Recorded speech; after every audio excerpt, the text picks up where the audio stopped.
gives us joy.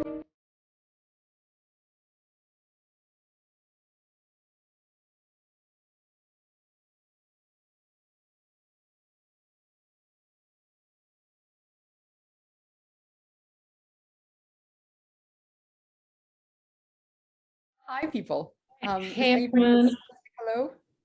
No? Not that kind of day? Avril, why don't you say hi? Hi, everyone. I'm so happy to be here, and I'm just enjoying this conversation with Magda and Tracy that I happened to walk in on. And I can't wait to, I love the hashtag, my kind of kind. It's a bit of a tongue twister, my kind of kind. But Exactly. but I think it says it all, doesn't it? So I'm really, really looking forward to this conversation. Hello, everybody, and I'm so happy to be here. So we're all here for tongue twisters. We like to confuse the brain, and then we like to unconfuse it. It's why we're in business. Just kidding. Anyway, we're going to get started, and Tracy's going to run the show.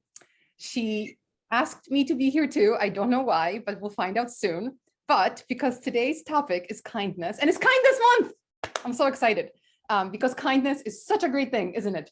And I remember when I first moved to the US and I learned English, I actually thought that the people told me that like kindness was something like niceness, and that totally isn't. So anyway, I have a long history with the word kindness and with words. But yes, June is Kindness Month at Coacharya, and we're going to commemorate, celebrate, participate, other 8 with the hashtag my kind of kind. So that is your homework, everyone. I'm telling you ahead of time, so all you overachievers can write it down and not forget at the end. Your homework, after listening, watching this webinar, you will go to your favorite social network and you're going to use the hashtag my kind of kind and tell the world, video, image, words, whatever, something about kindness. Kindness you experience, kindness you've given, kindness you've witnessed, whatever kindness means to you. And let's do our best to get this hashtag going and spread a bit of kindness in the world, because things suck right now in many places. So let's make them unsuck a little.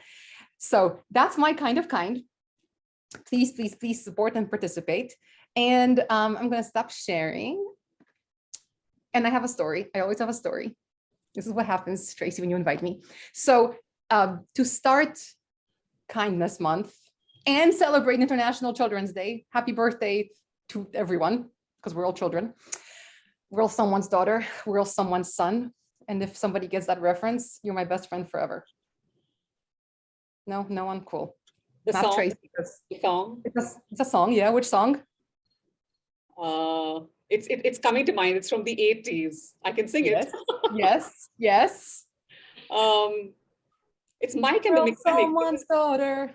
We're all someone's son. Isn't it Mike and the Mechanics? I think the band that did it was Mike and the Mechanics, right? No, but very close, because it sounds like that. John Farnham. Oh, John Farnham. Yes. Anyway, big side note. So happy birthday, children of the world. But anyway, so to celebrate Children's Day and and Kindness Month at Coacharya, I decided to help one of my 4 children, Sorsha, with this giant tangle she had on her bum. So right before this, I was brushing and cutting and she stabbed me in the stomach. So the moral of the story is that kindness, you shouldn't expect things in return because you might get stabbed. Doesn't mean you shouldn't do it. Yeah. That's actually a great lead-in, because I think that's one of the things that really embodies true kindness, is when we actually don't expect anything in return, right? But yeah, I'm so excited to be having this conversation, and I feel like it's synchronicity because, as you know, Magda, I messaged you. I read an article that Ram wrote about social media, and the last line he said was, "Post something kind, do it now." It was I'm not saying that verbatim, but that was something along those lines. And I just thought, and it came at a time that you and I, Magda, had been having a lot of conversations around social media and the news, and just about like how, you know, I have to choose when I'm going to engage with it because it's just so overwhelming. I mean, there's, as we all know, anytime you turn on the news, it's devastating, right? And then social media comes with its own pain points, especially when it comes to opinions and all of those things that we're seeing showing up on there. So I don't know, when I read that, I just thought, like, how, you know, how amazing if we all make this effort to take on a challenge to actually put something out in the world that's really positive. And literally, what, a couple of days later, Komal messaged me. We had talked about kindness, and then she mentioned that this webinar that she couldn't be here for was going to be around kindness. And it just felt like, this is synchronicity. This is this is the universe showing up and saying, this is what we need to focus on. And I know personally for me, this is what I need to focus on, you know, looking at, and we'll talk about it in more ways, but just finding the beauty of every moment and noticing it, because only when I can do that can I actually be kind to others and kind to myself and kind of put that energy out there. And it's possible. It's hard to do at times, but it is possible. And I think that's why we're all here, not just here, but everyone that's attending or everyone that's in this community, is that they really want to show up in a way that enhances and adds value versus detracts or overwhelms. So anyway, that's my spiel. And stabbed in the stomach. And what? Even if you get stabbed in the stomach as a result. Exactly. Yeah. But well, that's the thing, like, and you know, and I love to talk about that. Like, we want to do these things from a particular intent or value that we're looking to express, and not look at what the outcome is. So whether that outcome is either getting something positive back, or whether that outcome is thinking that will avoid pain or anything along those lines, that's then being kind for the wrong reason, right? But being kind just for the sake of being kind, I think, is pure kindness. Yeah. And having said all of that, Avril, really excited to see you here as well, and would just love for you to maybe introduce yourself, because I think this might be your first, is this your first Coacharya webinar? Yes. Hey, welcome. Yeah, please introduce yourself and just yeah, share a little bit about what's bubbling up for you right now. Fantastic. Thank you so much, Tracy and Magda. So I'm really happy to be here. So I'm an ACC coach and starting my PCC journey with the Coacharya. And I'm a mindfulness facilitator and an emotional agility coach. And I teach meditation and yoga. So those are the different things that I bring to the table. And I've been studying Buddhist philosophy for about 15 years. And the whole topic about kindness. Oh, by the way, I live in India. I'm in Bangalore, and my full name is Avril Quadras. And I'm so happy to see so many people, and I can see so much happening in the chat, though I'm not going to open it because I get shiny object syndrome and I get distracted.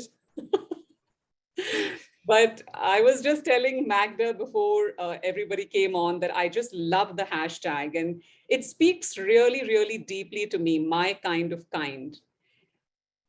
You know, kindness is such a daunting, at the same time, such an inviting concept to embrace, because we're always looking for kindness.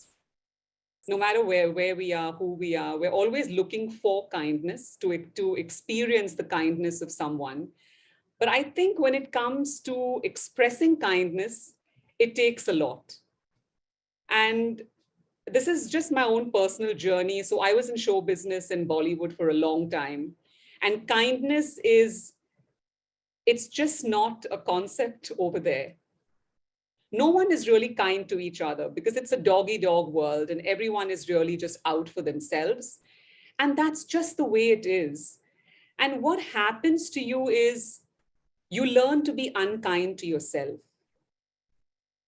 being unkind to yourself is actually the only way to survive, because you're not allowed to really express the essence of who you are as a full potential spiritual being.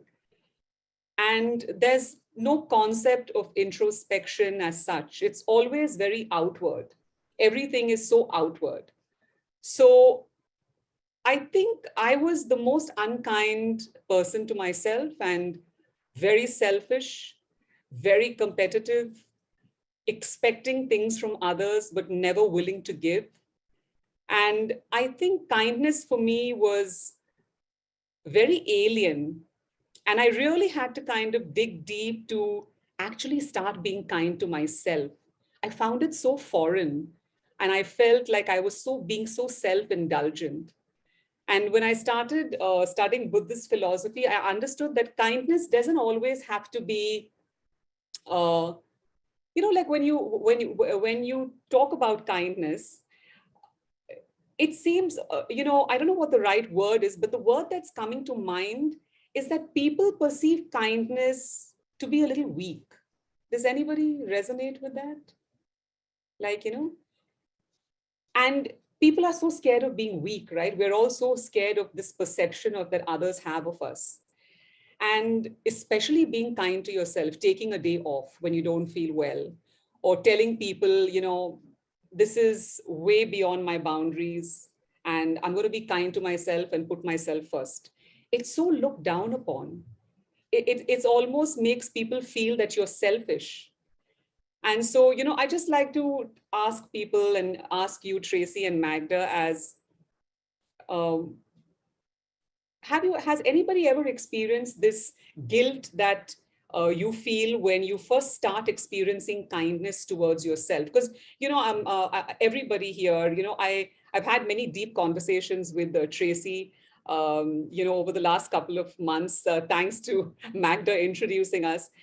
And I've always had this feeling that Tracy exudes a certain energy, and even with Magda, I've hardly had any interaction, but they exude this energy of kindness, being kind to themselves, because I feel people feel guilty for being kind to themselves. And I think Tracy is kind to herself. I've had so many conversations, and I always come off feeling like a better person, or feeling like I've learned something. Because I often feel that people, if they don't experience kindness within them, because it's such an intrinsic concept, that if you don't start from the inside out, then it doesn't radiate. And what you don't have, you can't give. So that's my small contribution. And I would love others to jump in, because now I'm feeling like I'm hogging all this time. Sorry.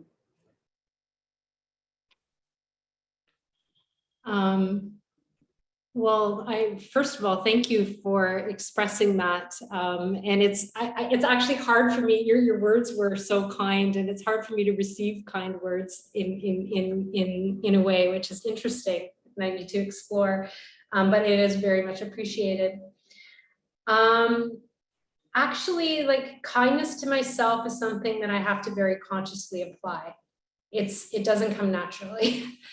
But one thing that I'm really grateful for is I notice the language that I speak to myself now, and then I get intentional about addressing it, or not. Yeah. So and so this is why this is a wonderful reminder, because we have to start off by being kind to ourselves. We're never. It's going to be very difficult to be truly kind to other people if we're beating ourselves up, right? It's that old story of like that oxygen mask. It has to come here first. Yeah. And so, like, I was wondering when you were asking, I'm like, I don't know that I necessarily felt guilty about being kind to myself. I just think I felt uncomfortable. I think it was like that feeling of, it's really weird, but like vulnerability with myself. Yeah. And it was so foreign to me, and it still is sometimes. But I notice it in little ways, like, you know, when I'm feeling stressed, like I'll naturally go like this and I hold my own hand. And it's just like these little gestures that I do that are very loving to myself that I never would have, you know, that may not have manifested before. And so I have to actually, I think part of this, and sorry, I'm bubbling up right now, but like part of this exploration is noticing those little moments and noticing what we're doing successfully, because only by doing that and acknowledging it can we continue to develop that, you know? Yeah, absolutely. If I may, something just came up for me when, you know, when you, somebody, I don't know who said this earlier, but one of you said that we're expecting kindness from people, and it's always good to receive. Like even I think I reiterated it. It's always good to receive kindness, but kindness comes with an expectation, doesn't it? What do you mean? In the sense that you're expecting certain people to be kind to you always. Like, for example, maybe your grandmother, your mother, a friend, you're expecting people to be kind to you. So there is an expectation of kindness from other people. Like, you know, you mentioned with your pet, right? Like you got stabbed, even though you were kind, you got stabbed in the stomach. And, you know, with a pet, I mean, pets teach you so much. I've been just looking at the chat a little bit, and somebody was talking about, you know, doggies, right? So, you know, your pets teach you so much because you're going to go out of your way to be kind, to be loving. You clean up their, you know, their mess. You know, you do everything for them, and you're never expecting anything in return for them. But when it comes to human beings, we're always expecting somebody to be kind to us because there's an expectation there. And I feel like if we, it's very difficult to not have that expectation of people. You expect certain people to be kind to you.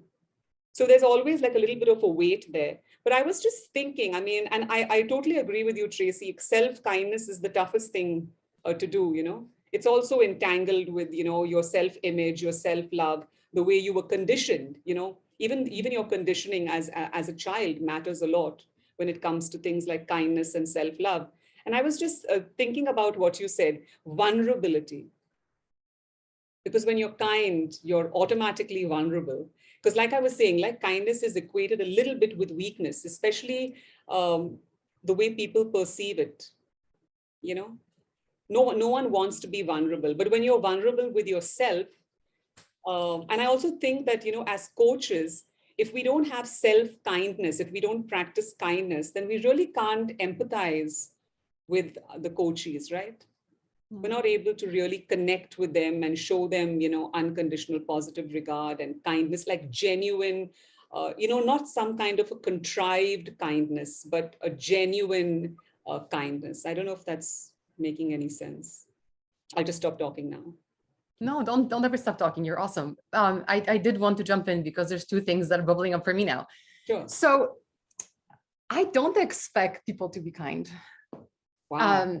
Yeah, I don't. Not like in general. I expect, like you said, when you said that grandmother or mother, like, yes, those, of course, people that I know and love and trust, of course.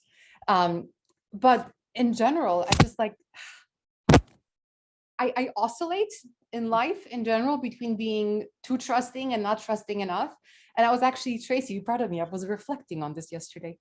I was reflecting on kind of events in my life when different things, like big things, right? When something got broken or something got fixed, for lack of a better word. And trust is something that gets broken, and it's, you know, harder to get back to that. And anyway, I started correlating these different things that happen, and it's been like this up and down relationship with, you know, trusting people. And I think to me that's related to expecting kindness. It's like if I'm doing something, I actually don't expect anything in return. Partly because like then it's not kind if I'm expecting something, in my view, but also I don't think that everyone is so good. Maybe that just speaks to my kind of baggage that I need to maybe carry and still and work through. But yeah, I don't expect it. That's one thing. And the other thing that popped up for me was how subjective all of this is. And maybe that's why don't expect kindness from people. Maybe I just don't have the words to define what I actually mean, but that's all I can think of right now. But it's so subjective, because whenever I struggle with self-kindness a lot. It's so easy for me to be kind to others. It's really hard for me to be kind to myself, and I know it. And I'm still in the conscious incompetence part of that. But, you know, giving gifts, for example, like I love it. I love it so much. I love seeing joy gifts of people. I hate getting them. I hate buying myself things. Like, it's just, we can do a whole series on Magda's issues. But the subjectivity, what I was thinking about is when I am kind to myself, when I do these things, you know, one of my, I have so many guiding principles. One of the other things is like when my social media, even though I don't have many followers, like I whenever I say something on there, it's because I genuinely, you know, feel something, whether it's joy or amusement or whatever, and or sadness, anything. Like I try to be unfiltered. And I do share the moments of kindness to myself as well. And what's always happens without fail is like completely opposite reactions from people. Somebody will always be like, oh, it's okay, blah, blah, blah. Like, you know, don't beat yourself up. I'm like, I'm not beating myself up. This is me showing kindness to myself. Like there was one time I was literally like rolling around in dirt, and I referred to myself, I think, as dirty or something. And it was like, I know that the person who said something meant well, but like I wasn't putting myself down when I said I was dirty. Like for me, being in dirt and like covered in mud and scratched up and disgusting, like to me that's self-care. To me, that's kindness to myself, because I get to be and do the thing that I love, which is be in nature with my creatures, with my flowers, with my glass of wine. Like to me, that is the epitome of kindness. So if you see me tired and dirty, that's a good day. Thank you for sharing that, Magda. I'll remember that. I love your energy and your spirit. And I mean, I must say that that's amazing that you don't expect kindness from people. I mean, that's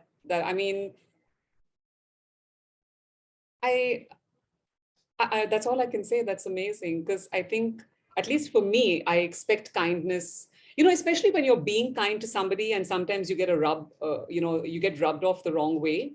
The first thing that happens is judgment. Like, I was kind. What happened? Why didn't the person see it, right? You have all this narrative going on in your mind because you did something kind, and then of course, you know, it's supposed to be met with kindness.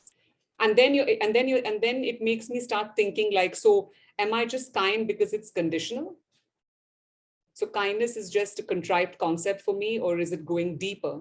So I think on those levels, I think I also have to work on myself, even though mindfulness really helps me, and, you know, yeah, putting things in perspective helps me. And like you said, your reality and your truth is never going to be the same for another person. Like rolling around in the dirt is something that you thoroughly enjoy and you're in your element. But somebody else, it may be something completely different for somebody else. So like we were saying earlier, and I think Magda, you said it, that it's this concept, it's so subjective. And it's like, you know, it's 7 levels deep. And, you know, where are we on that scale of 7 levels deep? Love to hear from other people. Tracy, you've been very quiet. Yeah, well, they're just processing so much about this. And I was thinking about like expecting kindness from people. And I think there's a level that maybe we do it consciously and unconsciously. Like, for example, when we talked about a parent or a grandparent, right? That's still imposing an expectation on someone. Like imagine, think of how often, I know for myself, that I'm especially hurt when someone's snappy with me that I'm close to. That's because by default, I'm expecting something different from them, right? And so I think that we do have this like underlying expectation that I know the part of the work I need to do on myself is trying to shed that, you know, like imposing expectations on anyone is setting ourselves up to measure them as to where they're coming in. And so the more we can be conscious of that and aware, I think the more powerful we'll be. But I think in the past, I know for myself, when I would do a kind act, I would want to be acknowledged for it. So then that wasn't true kindness. Like, I know that wasn't true kindness. That was me trying to, I guess, find attachment. I guess that would be the one way, and trying to relate to people and people please and all of the things that come up for me even still. And so when I think about kindness now, I think that where it's the most challenging is to be kind to those who are unkind. That's really being kind without expectation, right? When we know that maybe there's somebody that isn't someone that we relate to, that has a different viewpoint than us, that we don't get, and we can still be kind, then, and not do it because also we're being like, oh, there I am, I'm being a compassionate person, but genuinely come from that space of wanting to put, I guess, love out into the world. I don't know how else to put it. Then that's true kindness. And that's something I'm working on. I'm not saying I'm there, but yeah. Yeah. So I'm seeing like a lot of people responding in the chat as to what kindness is for them. So somebody, Deepa, said that for me, kindness is Mother Teresa. Compassion is one step beyond empathy. Yeah. And someone's talking about Magda's honesty. Magda, it's interesting. I wanted to come back to that. You talked about how you can be kind to others, but you find it hard to be kind to yourself. So you like buying gifts or that type of thing. But what like, you use that as an example, right? But when I think about you knowing, like we've had conversations where you're like, today I went out and I worked in my garden for 4 hours, right? That's self-kindness. What's right? And so like, I think noticing that like true kindness is actually meeting ourselves and others with where they're at. And so maybe with where you're at isn't buying yourself something, but it's like getting out in your garden, right? Yeah, totally. Would it make me go out in my garden? That wouldn't be Exactly, for sure, Tracy. And I do it and I'm aware of it. And when I do it, I think where I'm disconnecting in my own brain is when I go into the garden for 4 hours and I come back all sweaty and dirty, and my sister looks at me and goes, you're not coming in the house like that. And I literally drop my clothes outside the kitchen door. That's how disgusting I get, you guys. It's not that I have guilt about having done it, but I kind of go, okay, well, I just spent those 4 hours on myself.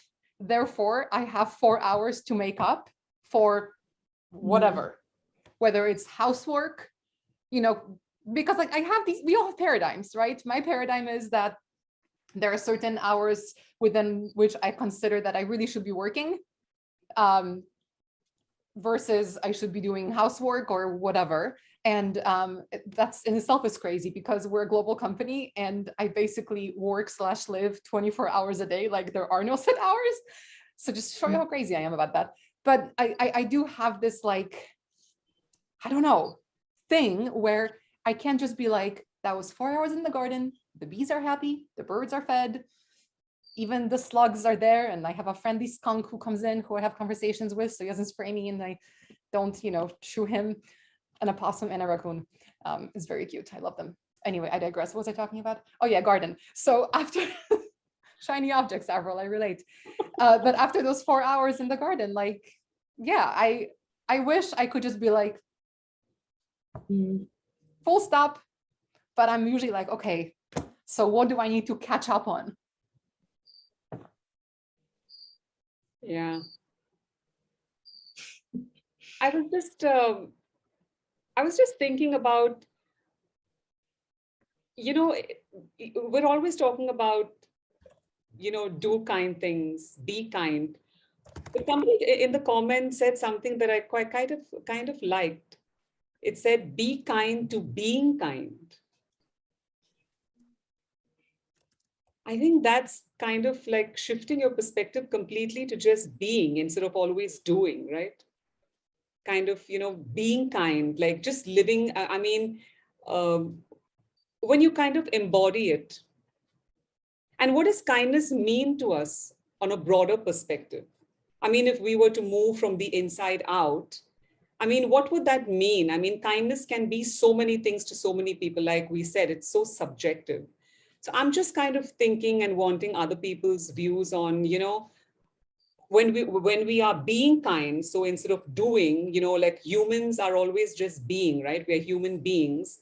And so if we're just being in the moment and being kind, how does that really, traction us out into a broader space as coaches, as mothers, wives, husbands, friends, lovers? How does that translate into taking it into like a dynamic outside concept?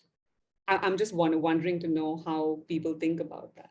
I do want to jump in because the what is kindness is kind of the first thing I thought about when we looked at this my kind of kind hashtag. And I put this up on Coach Nook, our online community. The first phrase that came to my mind is acting out of love and compassion, not out of guilt or obligation, which is one of those things that when, Ram introduced me to this concept, my world got turned upside down. And it's changed so much how I think and feel. Again, still working on myself, obviously.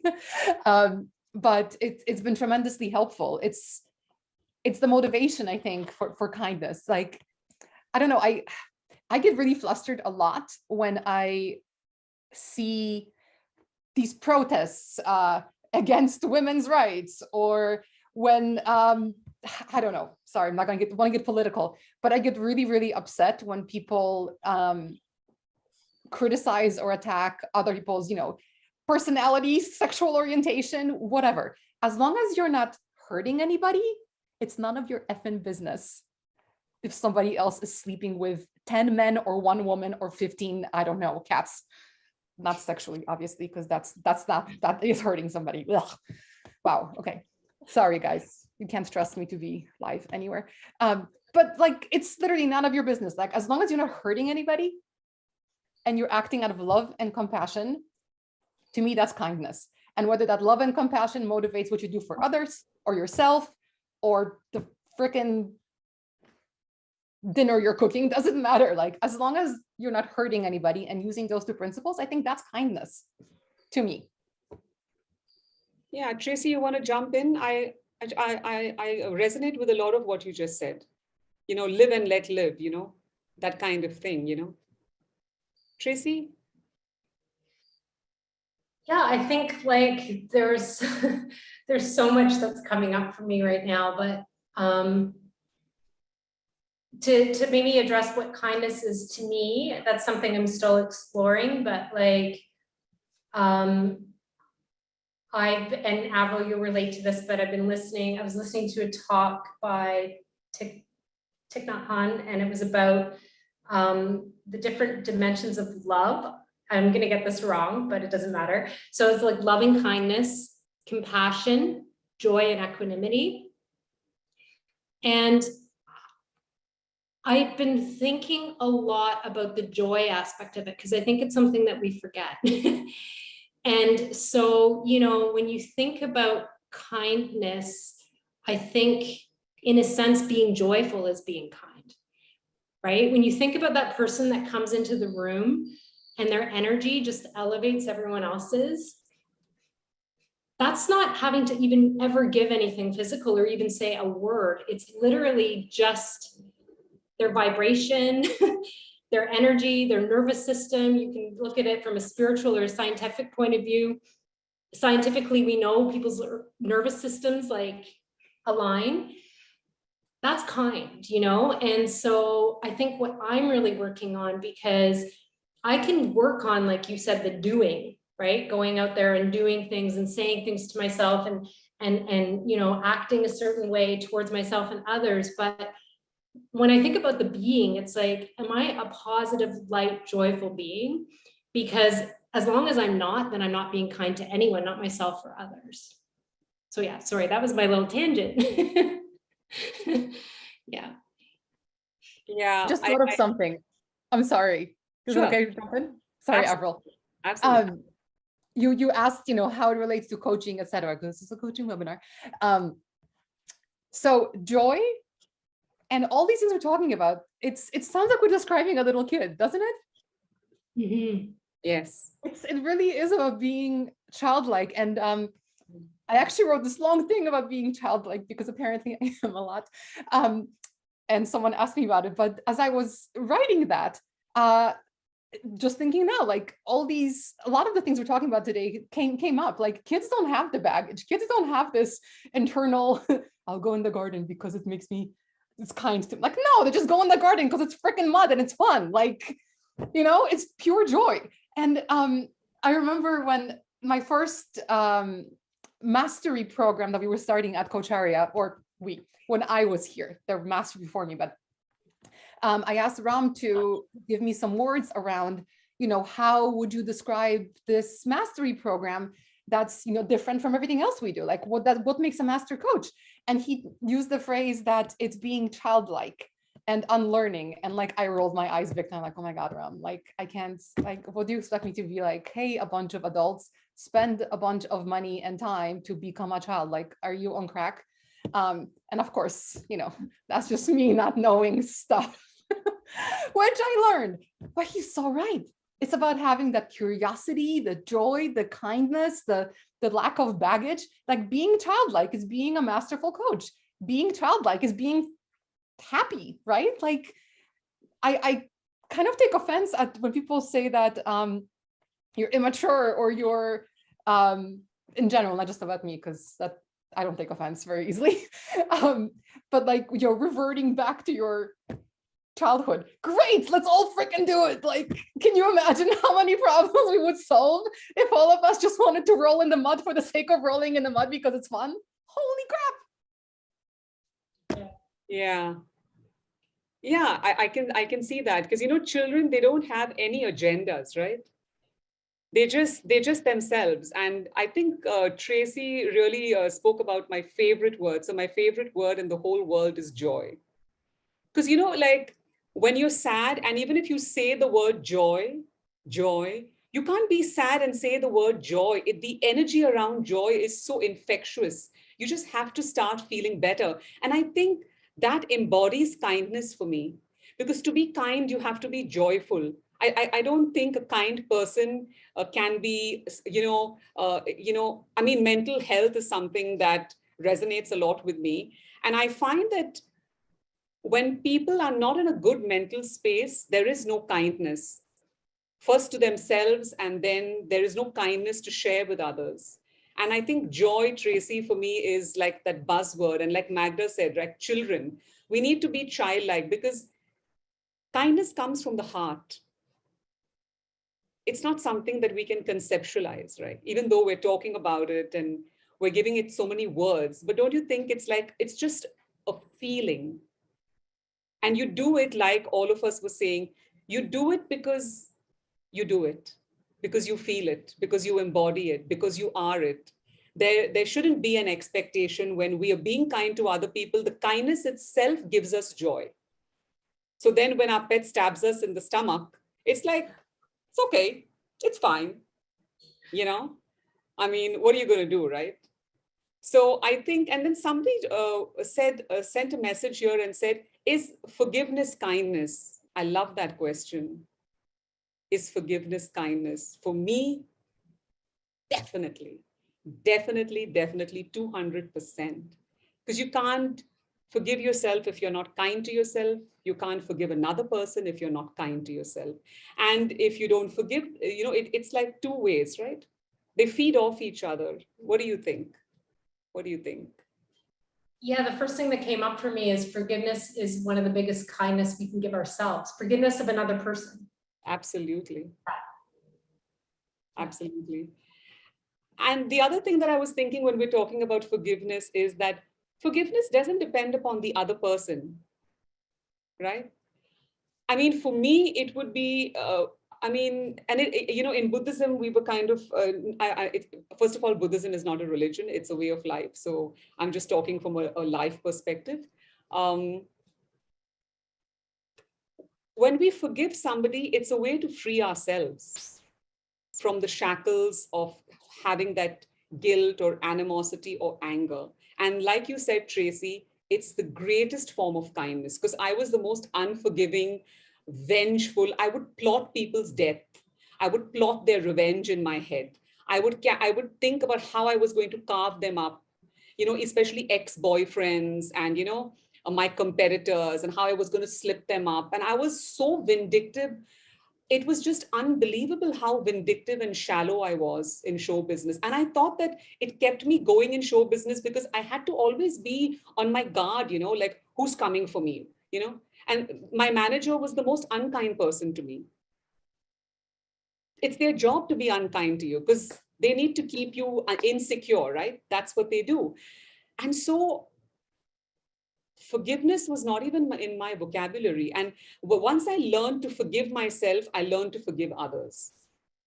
And I was, a part of the Me Too movement in India. And people asked me, why don't you comment in the papers? And we're going to shoot this guy down. He's so famous. And one more girl comes out against him. And it's going to be like, and I was like, no, I'm not going to do it because I'm kind to myself. I've forgiven myself. I've forgiven him. And I'm not going to make a big thing about this because this is not like a 15-minute of fame thing, right? So I totally agree with you when you forgive yourself, it's the kindest thing you can do. And then it doesn't matter because the Buddha once said, anger is like poison that you want to feed somebody else, but you feed it to yourself. I'm just paraphrasing. Like you want someone else to drink the poison, but you drink it because, it kills you first. So it's the same thing with forgiveness or being unkind. I think it kills you first and makes you feel so discontent within yourself that, sugar doesn't taste sweet. I don't know. Would love someone to jump in. I'm feeling a bit lonely now. I'm hungry because you mentioned sugar, and the first thing I think of is cake. Because that's just who I am as a human. It's interesting. Like, I agree with you on so many levels, and then I get this conflict of, kindness, awesome, great, let's be guided by that. But I want people to be accountable. So like with your Me Too example, because I can't think of a better one, like there's kindness to self, but like, what is is there a responsibility that we have to the larger system, ecosystem, whatever, is, if not you, then who will stand up? Like sometimes I feel, several times, I can think of examples when I've did the right thing, what I thought was kind of taken one for the team, so to speak. And it's ended very badly for me. And I expected it to end badly. And I still did it because I'm talking about values a lot lately. Like, do the right thing is also a really big driver for me, if not the biggest. It's so important to me. It's disgusting. And it hurts. And I've gotten punished severely in multiple occasions for doing the right thing.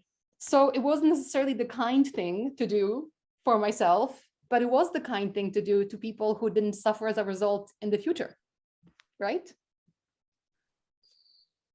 Yeah, Tracy, what do you think? Yeah, I think, so for one, I think everyone has personal decisions to make around that area. So that's one thing that I think comes up for me first, because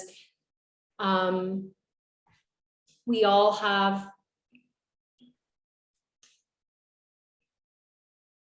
we all have our own demons, we all have our own drivers and everything else, right? But this is something that's come up for me, and we've had these conversations in some of the mindfulness things that I do, but like, forgiveness doesn't mean being a victim. Forgiveness doesn't mean continuing to take abuse, and it doesn't mean allowing it to even happen to others. We can be forgiving and compassionate and stand up for ourselves and stand up for other people. In fact, if we don't, then we're not actually really truly being compassionate, right? Compassion has to start from within. So if somebody is hurting us and we're allowing that to happen, we're not being compassionate. But I think there's a difference between that. And so we all have our choices, and maybe someone would speak up publicly and maybe somebody wouldn't, you know, and maybe they would have their different reasons for that. But I think no matter what, to be, for me anyway, to be free and the most kind to me, I need to let go of like the resentment that I have towards someone. Even if I never speak to them again, never see them again, I can't wish them ill, because then I'm fostering anger and hatred within. Even if it's towards someone else, it's still here. So that's what's coming up for me as I say that. And it's on a conceptual level, we can speak about it and have it all make sense, but it's very different when we've been abused, when we've been heartbroken, when we've been traumatized. There's a lot of work that has to be done towards healing as well. So, yeah. Yeah. If I may, I would just like to speak to something that Tracy said. Tracy, I really resonated with what you said about resentment, you know? And so Magda, when I was saying that I didn't want to be a part of this public crusade in the Me Too movement, it was more to tame my mind. Because he had already gone to court. There were already a couple of women who had accused him, and he was already getting what was coming to him. And I wanted to cut myself off from the resentment, because, you know, revenge was part of my natural go-to, right? When I was in show business. And I really wanted to cut it at the root and show myself some kindness in the sense that, you know, I don't want to carry this burden anymore, because he's going to pay for what he did. I can understand the pain he's put these women through, including me. And I've forgiven him. But like Tracy said, I did not condone the act. So when they called me up and they asked me, I said, I don't condone what he did, but I forgive him because he's a flawed person like all of us. He's a victim of his own delusions. But I don't forgive the fact that he is, you know, sexually, kind of tormented these women, including me. But I don't want to be a part of this publicity, because it's not really doing anything constructive in terms of doing anything for the person or for the victims, either the perpetrator or the victims. And I think I needed, like Tracy said, to cut myself off from the resentment. So maybe you could call that selfish. And I would agree with anybody who says that I took a selfish stand, but I took a selfish stand for myself because I wanted to have some self-care for myself. Because this happened about 18 years ago. And I didn't want to relive that and put myself through that pain because they wanted to call me to court. And I said, no, I cannot do this. Yes. And totally get it. And by the way, just so we're clear, like I wasn't passing judgment or just thinking out loud as they tend to do. No, absolutely, absolutely. I totally get what you're saying. But I have been asked this question that, you know, people, some of them said that, were you chicken? Were you selfish? Did you not care about the other women? And I said, it's not that. I just want to practice self-care and I want to be kind to myself. And I've forgiven him. And, you know, I believe, for me personally, I believe in karma. You know, you can't escape it. They say death is a leveler, but I personally believe karma is a leveler. It's, you know, whatever you put out is going to come back to you at some point, you know, in time. So I think that's the way I looked at it. I decided to be kind to myself. I agree. But if someone gave me the Infinity Gauntlet and I could snap away half the people, I have a whole Thanos, for those of you who are a bit nerdy, I have a whole list of priorities that I would Thanos away with a snap. Anyway, and the guy would be on my list. I don't know who he is, but he's on my list. Magda's too cute. She keeps the webinars alive. You know what I mean, Tracy? Yeah. Look, you talked about shiny objects in the beginning. The second you said it, I was like, oh my God, she's my people. And she's even wearing a shiny outfit. So she is definitely. I'm trying to distract you. But isn't that joy? Isn't spontaneity Absolutely. joy? I think that's like Absolutely. joy. Food is what keeps me alive. If I didn't have joy, that's what I talk about. Like, I sometimes feel funny when we have the seriouser, wow, I can't read the words today. The serious or more serious conversations. Jeez.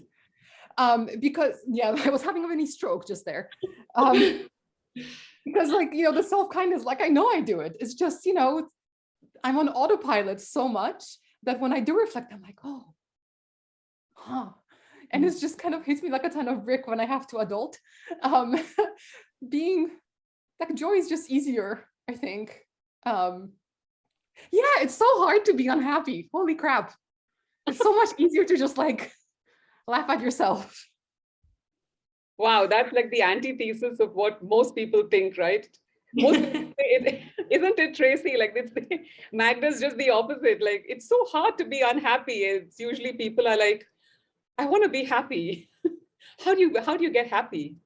Maybe it's generational and maybe it's the upbringing. But like I grew up in a small village in Poland during communist rule. We literally had martial law and food stamps when I was growing up. And Chernobyl. And actually, we were watching Stranger Things and I was telling my sister, because she wasn't born yet. She was born in 85. I remember like when I was in like second and first grade, I think is when this whole Satanist thing was happening around the world, which actually wasn't a thing. There's some fascinating research on it. But like everybody in the world thought that Satanists were killing children and animals and whatever things. No, none of it existed. But anyway, in Poland, we knew who the Satanists were, like stupid freaking kids. But like, I think about my childhood and like, all I can think of is how great it was and how I was never bored because there was always something to play with. There was always something to get yelled at for. There was always something to eat. There was, always something to sneak around and do behind your parents' back. And you felt great when you didn't get caught. For me, it was usually stealing food that I wasn't supposed to be having. I have lots of sweet teeth and cavities, but it's like, I don't know. I think back to those things and like, if you ask my parents, they're not going to have that same Magda had the most wonderful, joyous childhood experience, right? They're going to talk about, it was communist and we were repressed. And like my family specifically, we had a lot of different hardships because of who was in power and when. We can talk about it another time, but there's a lot of stuff that is like deeply ingrained and very traumatic in all levels in my family. And all I can think of was how great it was. Like, it was really fun to have the food stamps and go to the store and stand in line and then come home, as a 5-year-old. Well, grandma, I got all the groceries. Like, I love it. If you ask my parents, they're like, oh yeah, we had to send you to get the groceries because, so-and-so was working and I was working and dad was trying to, he was a taxi driver at that point, I think, working 18 hours a day. Like, they're not happy memories. So I just think, I don't know, like it's maybe generational, maybe it's a mindset. It's all subjective, isn't it? Absolutely. But find like whatever gives you joy and kind of just lean into it. And then it really is easy. Like, honestly, all I have to do is put my feet on the ground. I cannot overstate how great it is to be in mud. Or see a dog or have a cake. I understand how important mud is to you, Magda. You've mentioned it many times. Mud is your favorite. Mud is your favorite. My mom doesn't watch this because the number of times she's like, hey, have you washed your hair? And I go, yeah, like a week ago. And she's like, have you washed your hair? Yeah. Tracy, there's something that Magda said that I found that it just struck me. Happiness is effortless, actually, isn't it? When you really understand the concept of happiness, you don't have to wait to be happy. You can choose to be happy. Like, Magda said something that really struck me. Like, I can't wait to put my feet in the dirt. I mean, the way she said it, it was so spontaneous. What do you think about that? Anybody?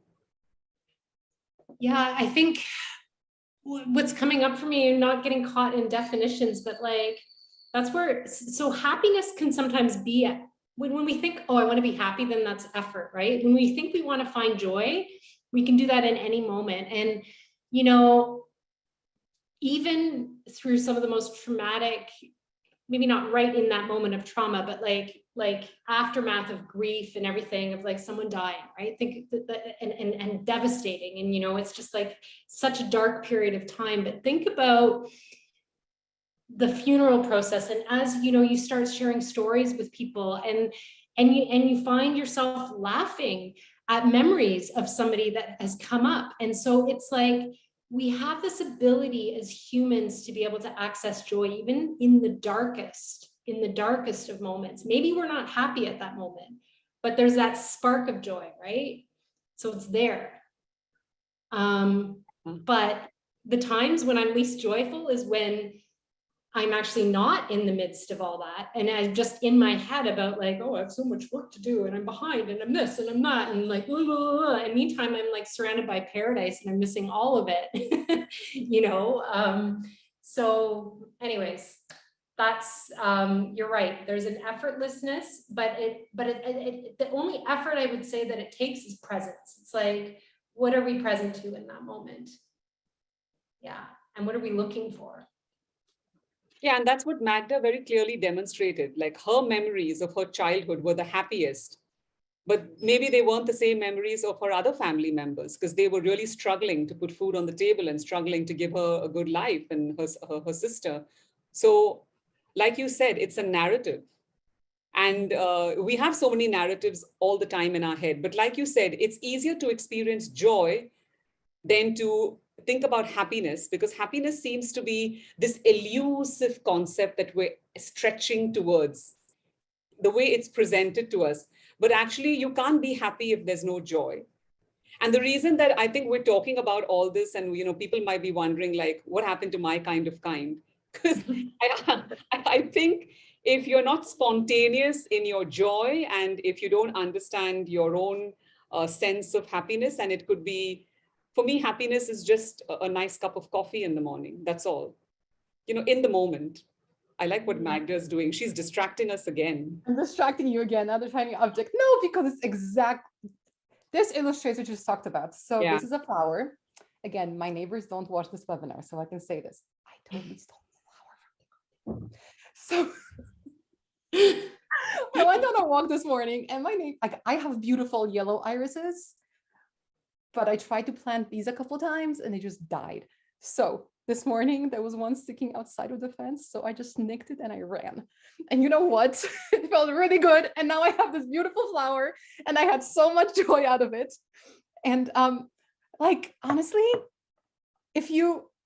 once you know what brings you that joy, or what makes you smile, what makes you laugh, like, just force yourself to do it once. Yeah. I knew that nicking this flower and just having that story in my head, and then when I'm going to tell my sister when she comes home from work, she's going to be like, Magda, like, honestly, do I need to put a tracker on you? She'll say something silly like that. And I'll be like, but look at the flower. And like, honestly, the amount of joy that I'm going to have from this freaking flower until it dies. Sorry, flower, that you're going to die. Oh, I made the flower not live long enough. Anyway, like, I'm going to have so much joy out of it. So like, if you find that, it can be a tiny little thing. Or honestly, like, just start laughing at yourself. I know it's not a cure. I know it sounds simple, maybe silly, but like, who the hell cares? Like, I talk to myself and sing to myself and laugh at myself all the time, especially in public, because at this point, I just don't care what anyone thinks in terms of like, do they think I'm silly or whatever? Like, I care if, you know, you guys think I'm a good person, because I want to be a good person, but I digress. But like, it's just like brightens my day, because I also feel like crap a lot. I mean, I literally take anti-anxiety meds. I do. I have zero shame about that, because it helps me. It makes my brain more stable. So I'm going to keep doing it anyway. I just don't have shame about things anymore. And to me, that's also self-kindness, right? Where like, I'm accepting myself, and I know that I'm flawed. I know that I'm a potty mouth sometimes, etc. And I don't wash my hair enough. You know what? I'm not hurting anybody. I'm okay with who I am. So I think like, as soon as you start being more okay with who you are, and you find these things that trigger the joy in you, just freaking do it. Like, force yourself. It might be really hard, but just start laughing, and someone's going to look at you and be like, oh my God, crazy lady. So the frick what? Or they'll start laughing with you, and you just spread the joy. Yeah. Reminds me, one of my favorite books is The Art of Possibility. And one of the chapters is rule number 7. And rule number 7 is, don't take yourself so seriously.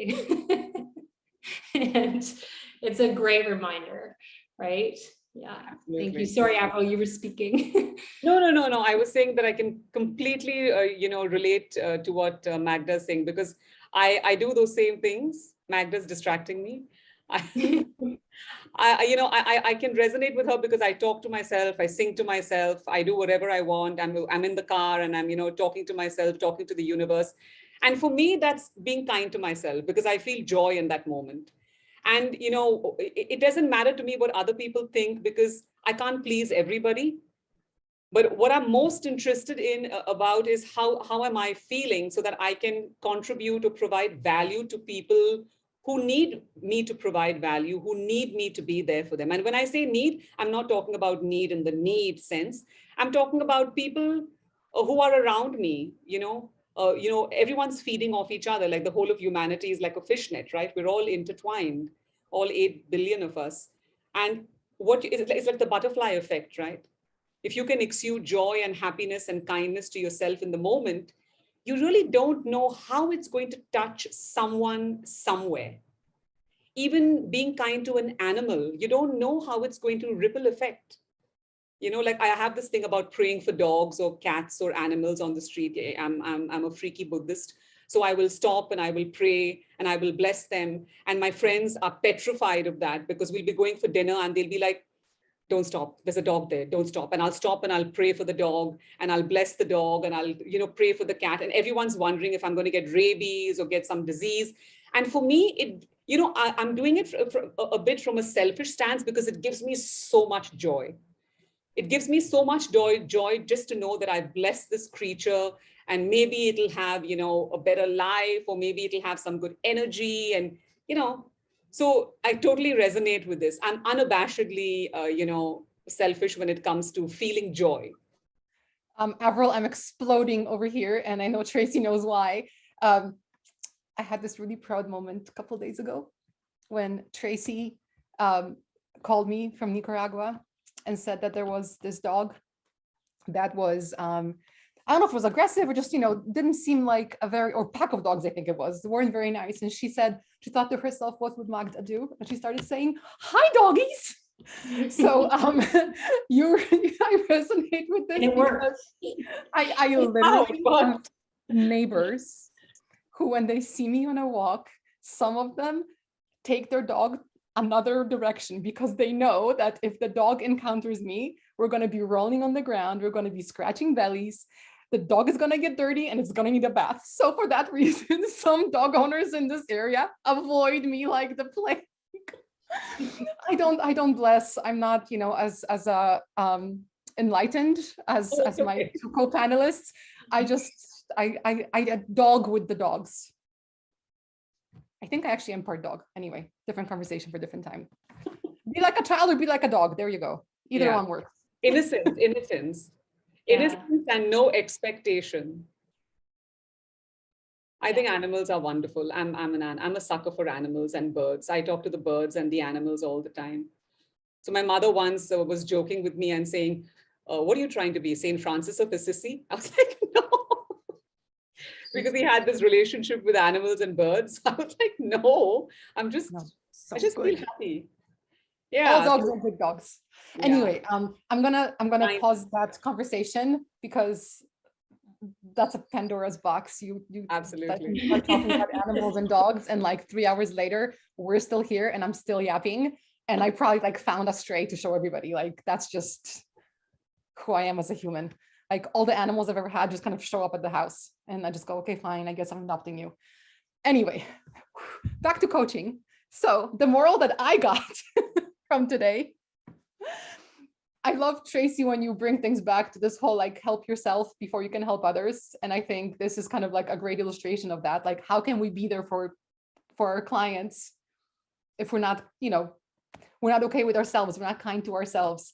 And the other thing that I also thought about, again, it's all about the client, I know that, but a lot of times when you are coaching someone, I feel like that mirror part of coaching that we provide, where we kind of rephrase or we state something that someone has told us, or we summarize it, and they kind of go, oh wow, oh yeah.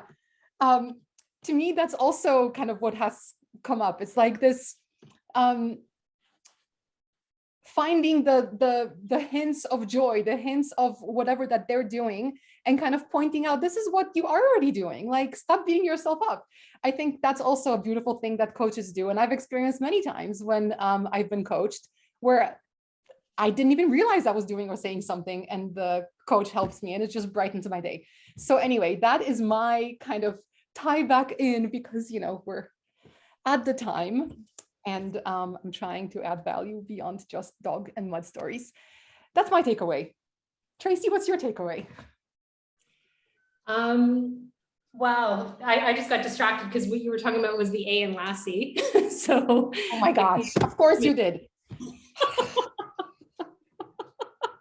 Leave it to Tracy to be like, well, let's have a theory about something. My God.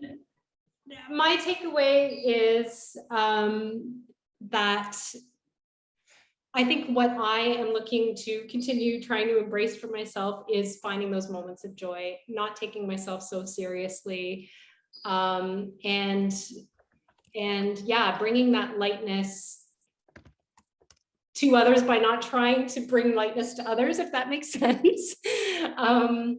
So yeah, it's been a really, really, it has the wheels turning for me, in terms of even just thinking about like expectations and what am I actually expecting something from this? Because then that isn't joyful, you know, and sort of looking at that as well. So I don't know if that's a solid takeaway, but that's the stuff that's kind of bubbling up in my head. And so I guess I'm taking away the bubbling up.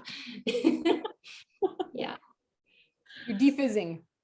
I'm defizzing. No, I want the fizz to continue, and then I'm going to. Oh, okay, never mind. This is why I'm not in charge. Carry on.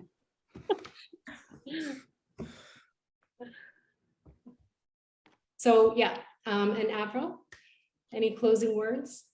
Oh, what I got out of this is my kind is to be joyous in the moment and for it to be effortless.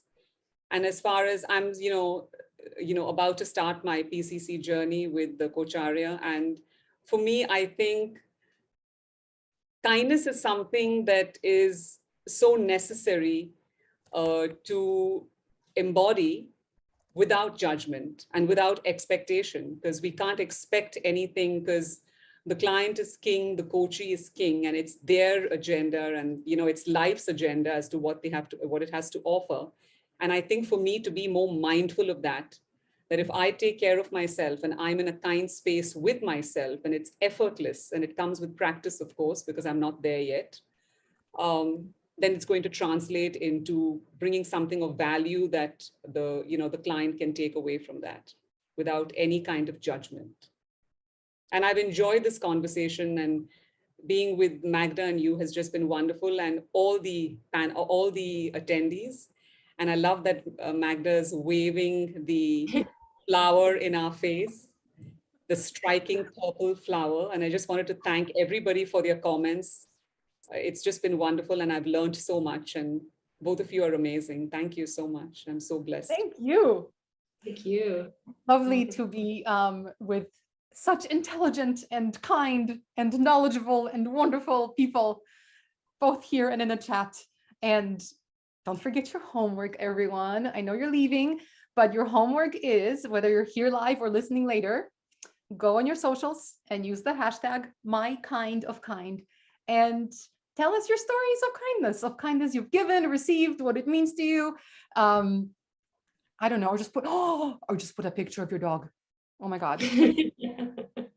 Definitely. Not cats, because as we've discussed in previous webinars, cats, I mean, I love mine, but like, I got stabbed, full circle, multiple times today already once. And also cats are kind of serial killers, which is also another webinar where we discussed that you should not be a serial killer. Anyway, my kind of kind is the hashtag. So post something kind. And if you don't like dogs, Okay, first of all, we need to have a chat because that's like not cool. But then you can post a flower, but you really should like dogs because they are amazing. And we need to have a talk if you don't want to be on my Thanos snap list, because people who don't like dogs are going to be on that list. Very low on the list, so you might still make it. But you better not risk it. Like, do you want to risk it? No. So just like dogs. Wow. That was important, okay? Okay, Magda. She's infectious, isn't she? No, I'm not sorry. You should not be. No, just I'm not. You. I mean, you're unabashedly you, and we love it. We love you. We love it. I'm gonna go post my dog right now. Okay. Very handsome. Bye. Take care, everyone. Thank you, Tracy. Bless all of you. Take care. Bye-bye. Bye.